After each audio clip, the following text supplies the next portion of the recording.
Americans use these idioms in daily life. Do you? Part 2.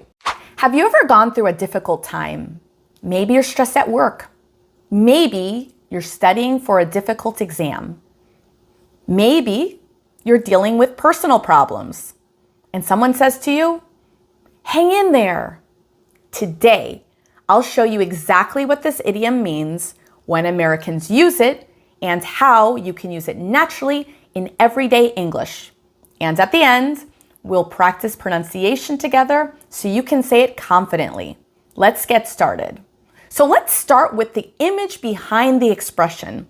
Imagine someone holding onto something tightly so they don't fall, but they're tired, but they keep holding on. That image represents not giving up. So when Americans say, hang in there, we mean stay strong, don't give up, keep going, even if things are difficult. It's a way to encourage someone who is struggling. You're telling them, things might be hard now, but you can get through this. Let's imagine some situations where Americans use this idiom. Imagine a student preparing for a difficult exam. They've been studying for hours every day. They feel tired and frustrated. They say to a friend, I don't think I can pass this test. The friend says, hey, hang in there. You've been studying hard. You can do it. That means don't quit, keep going. Imagine now you're having a stressful week at work. Deadlines are coming. Your boss is asking for updates. You feel overwhelmed. You tell your coworker, this week is really hard. Your coworker says, hang in there. The project will be finished soon. This means the difficult situation won't last forever. Now I want you to picture someone running a long race. They're tired, their legs hurt, they want to stop. A friend standing on the side of the road shouts, hang in there, you're almost at the finish line. This means keep going, you're close to success. Now imagine your friend recently lost their job. They're worried about the future. They say, I don't know what I'm gonna do. You say, hang in there, things will get better. This expression shows support and empathy. Now imagine a parent is trying to calm a crying baby late at night. The baby won't stop crying. The parent is exhausted.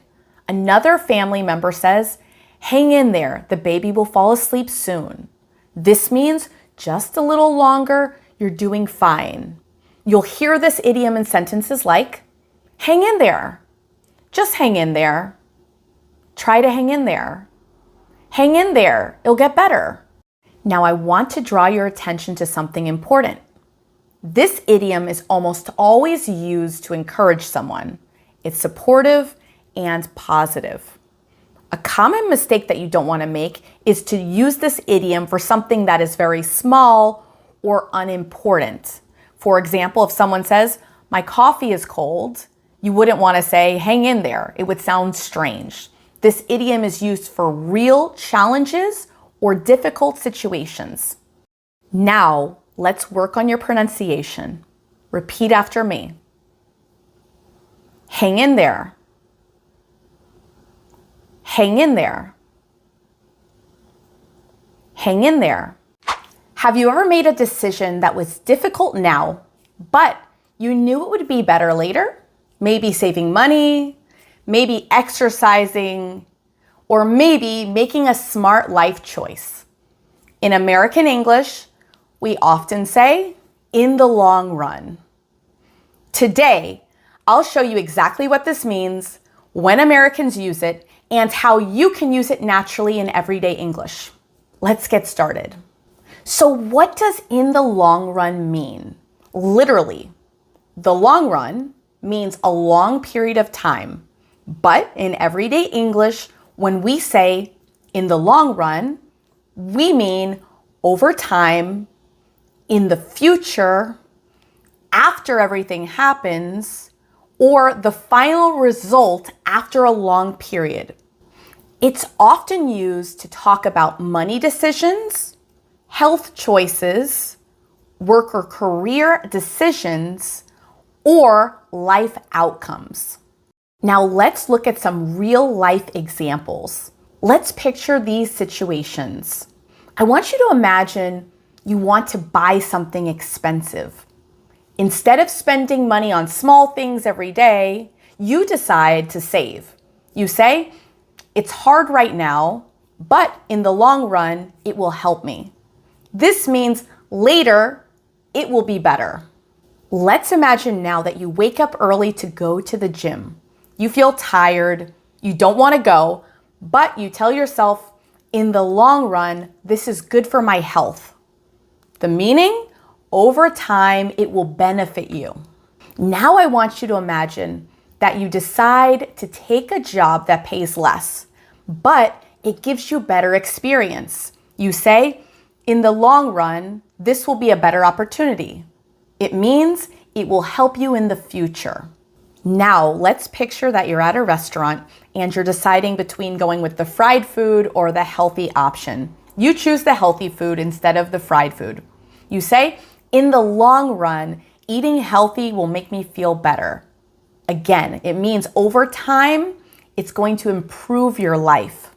Now, I want to draw your attention to a common mistake that I don't want you to make. I want you to be very careful and not say, in long run. You have to always say, in the long run. You have to have the in there. So how do Americans use this naturally? The most common structure that I want you to focus on is in the long run and then have the result. Some examples are, in the long run, it's worth it. In the long run, this will help you. In the long run, it saves money. In the long run, you'll be happier. Now, let's work on your pronunciation. Repeat after me. In the long run. In the long run. In the long run. Have you ever been in a situation that started small, but suddenly became too much to control? Maybe a discussion becomes an argument. Maybe a small problem becomes a big problem. Maybe a party becomes chaotic.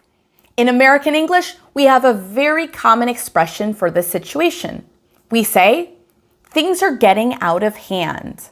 Today, I'm going to show you exactly what this idiom means, when Americans use it, and how you can use it naturally in everyday English. At the end, we'll practice pronunciation together so that you can feel confident next time you say it in English. So what does get out of hand mean? Let's start with the literal image. Imagine you're holding something in your hand. When it's in your hand, you control it. But if something gets out of your hand, you lose control of it. That image helps us understand the idiom. When Americans say, this is getting out of hand, we mean the situation is becoming difficult to control, things are becoming chaotic, or the problem is getting worse. It usually starts small, but then it grows and suddenly someone says, okay, this is getting out of hand, which means we need to stop this before it gets worse. Let's imagine some real situations where Americans use this idiom. Now imagine you invite a few friends over for dinner. Just a small group, but then someone invites more friends. Music gets louder, more people arrive, the living room becomes crowded. Someone spills a drink. People start shouting over the music. You look around and think, this party is getting out of hand. It means the situation is becoming too chaotic to control. Now imagine you're in a work meeting. At first, everyone is calm.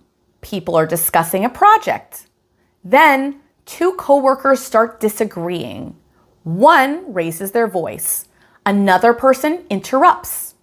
Suddenly, several people are talking at the same time. The manager says, okay, everyone, this discussion is getting out of hand. This means the conversation is becoming unproductive and chaotic. Let's picture now two kids start playing in the living room. At first, they are laughing and running around. But then they start jumping on the couch. They knock over a lamp. They start yelling. A parent walks in and says, "All right, this is getting out of hand." This means the behavior is becoming too wild. Imagine now people discussing something on social media. At first, people share opinions politely. Then, someone writes an angry comment. Other people respond aggressively. Soon, the comments are full of insults and arguments. Someone might say, "This comment section is getting out of hand." This means the discussion is becoming chaotic and negative. Imagine now you go to the store, planning to buy a few things: milk, bread, eggs, but then you start adding more items: snacks, desserts, drinks. Your cart becomes full. You look at it and say, "Okay, this shopping trip is getting out of hand." This means you're buying much more than you planned. Some common ways you'll hear this idiom are, things are getting out of hand. This situation is getting out of hand. The party got out of hand. The argument got out of hand. Notice something important. We often use it when warning that things are becoming too much. It suggests we should stop or change something. Now, a common mistake you want to avoid is to not use this idiom for something that is simply busy or active. For example, we wouldn't want to say, "The office was getting out of hand." That sounds strange. Instead, we use it when a situation becomes chaotic, excessive, or difficult to control. Now, let's work on your pronunciation. Repeat after me. Get out of hand. Get out of hand. Get out of hand. In the past, we would say, got out of hand. Got out of hand. Got out of hand. Have you ever seen someone struggling? Maybe carrying something heavy. Maybe trying to do too many things at once. And you want to help them. In American English, instead of always saying, "I'll help you," we often say, "I'll give you a hand." Today, I'll show you exactly what this means, when Americans use it, and how you can use it naturally in everyday English. Let's get started. What does give someone a hand mean? Literally, a hand is part of your body. But in English, when we say give someone a hand, we mean to help someone, to assist someone, or to make something easier for someone. And this is a very common, friendly expression used in everyday life. It's important to note, when you give someone a hand, you can mean either to help someone or to clap, as in applause. Today, we're focusing on the most common one, helping someone. Let's look at some real life examples. Let's picture these situations. Imagine someone is at a grocery store carrying a lot of heavy bags. They're struggling to open their car door. You walk over and say, "I'll give you a hand." This means I'll help you. Now, I want you to picture that your friend is moving into a new apartment. There are boxes everywhere. Furniture is heavy. You say, "I'll give you a hand with the boxes." This means I'll help you move them. Now imagine you're at work and you're with a coworker that is overwhelmed. Emails, phone calls, deadlines.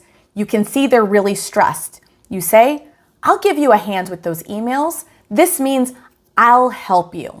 Now imagine at home a parent is cooking dinner, cleaning, and watching kids. Another family member says, "Let me give you a hand." Again, this means let me help you. Let's look at a common mistake that I don't want you to make. I don't want you to say, "Give a hand to someone." You're going to say, "Give someone a hand." For example, "I'll give you a hand." Or, "Let me give you a hand." So how do Americans use it naturally? Here are the most common structures. You would say, give someone a hand, or give someone a hand with something. For example, we could say, I'll give you a hand, or let me give you a hand. She gave me a hand with my project. I'll give you a hand with that. Now, let's work on the pronunciation. Repeat after me. I'll give you a hand. I'll give you a hand. I'll give you a hand. Have you ever been working with someone and suddenly you realize you're not understanding each other? Maybe you think one thing and they think something else. And everything starts getting confusing. In American English, we often say, we're not on the same page. Today, I'll show you exactly what this idiom means, when Americans use it, and how you can use it naturally in everyday English. Let's get started. So what does on the same page mean? Literally, this expression comes from reading. If two people are reading a book and they are on the same page, they are looking at the exact same information.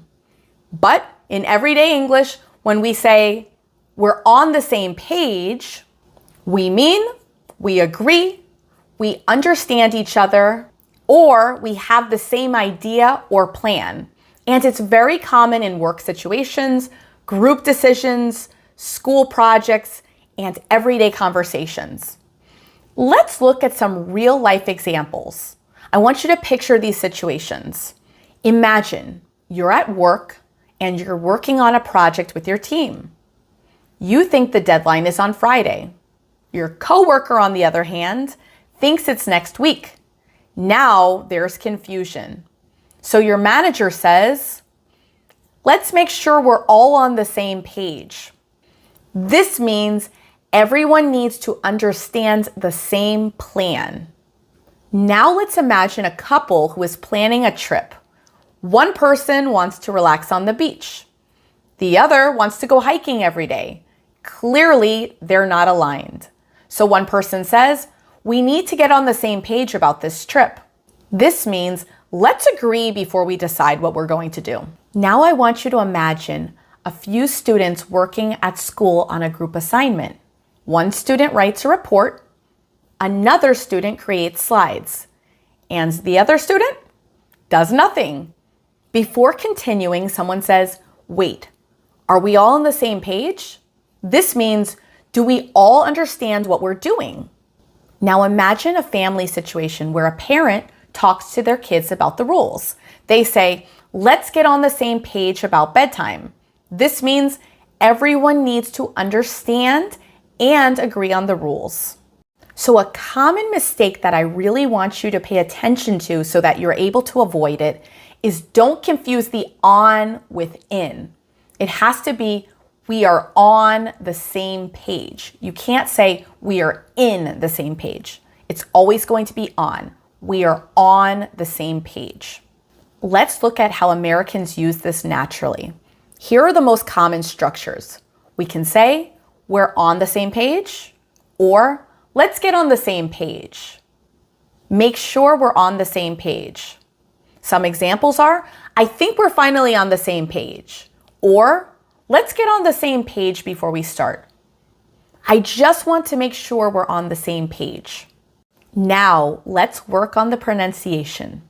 Repeat after me. We're on the same page.